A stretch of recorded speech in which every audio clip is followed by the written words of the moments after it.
दूसरी तरफ जब से एमिलिया गई है, हीरो ने अपना ज्यादातर समय बस सोने में बिताया है। वह अपना फोन उठाता है और देखता है कि उसकी बैटरी पूरी तरह से खत्म हो चुकी है और उसे अभी तक अपनी पुरानी दुनिया में वापस जाने का कोई रास्ता नहीं मिला है। इसके अलावा उनकी आखिरी बातचीत के बाद से गॉड ने उससे बिल्कुल बात नहीं की है, इसलिए वह सच में यह सोचने लगता है कि आखिर उसे इस दुनिया में क्यों लाया गया था। तभी अचानक तानिया, जो सराय चलाती है, उसके कमरे में आती है और बताती है कि वह उसे लेकर बहुत परेशान थी क्योंकि वह आज सुबह के नाश्ते या दोपहर के खाने के लिए नीचे नहीं आया था। हीरो उसे बताता है कि वह ठीक है और यह सुनकर उसे राहत मिलती है। वह उसे यह भी बताती है कि रात का खाना जल्द ही तैयार होने वाला है और हीरो कहता है कि वह अभी नीचे आ रहा है। उसके जाने के बाद हीरो को टेंशन होने लगती है क्योंकि उसके पास जो भी पैसे बचे हैं वे सिर्फ उस सिंह को बेचने से मिले थे। इसका मतलब है कि उसे जल्द ही कोई जॉब ढूंढनी होगी, लेकिन उसके स्टैट को देखकर उसे समझ नहीं आता कि वह किस काम आ सकता है। उसकी स्टेटस सपोर्ट उसके सामने उसके नंबर निकालती है और वे बिल्कुल भी अच्छे नहीं होते, इसलिए स्टेटस उसे सलाह देता है कि वह अकेले लड्डा ढाई करने से दूर रहे। हालांकि वह यह भी बताती है कि उसने कुछ टेक्निकल स्किल सीख ली हैं जिनमें कॉन्ट्रैक्ट और मेडिकल बुक शामिल हैं। हीरो को मेडिकल बुक वाली स्किल काफी दिलचस्प लगती है, इसलिए स्टेटस उसे समझाती है कि वह इसके पन्ने PRH कर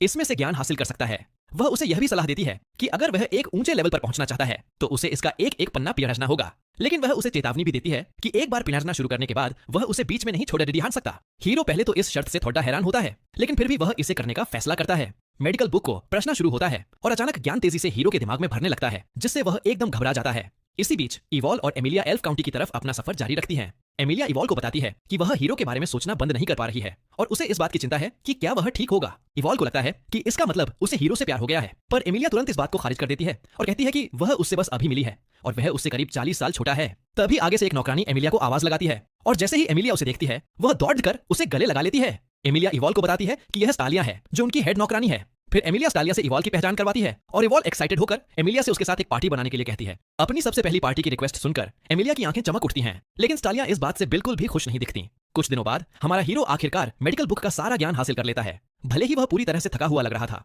पर उसे याद आता है कि उसे अभी भी शॉपिंग करने जाना है, इसलिए वह अपने लिए कुछ आर्मर लेने हथियारों की दुकान पर जाता है। अपना काम खत्म करके बाहर आने के बाद वह एक पल के लिए सोचता है कि मेडिकल बुक का सारा ज्ञान हासिल करना सच में कितना मुश्किल था। उसे एहसास होता है कि इस दुनिया में स्किल सीखना कोई आसान काम नहीं है और अलग अलग स्किल को सीखने के अपने अलग तरीके होते हैं।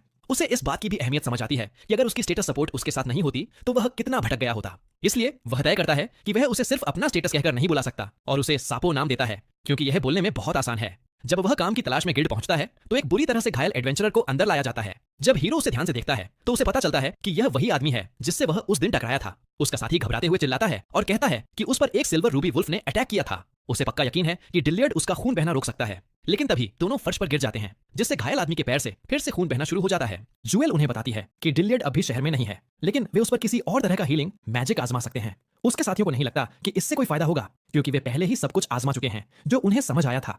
हीरो इस पूरी सिचुएशन को देखता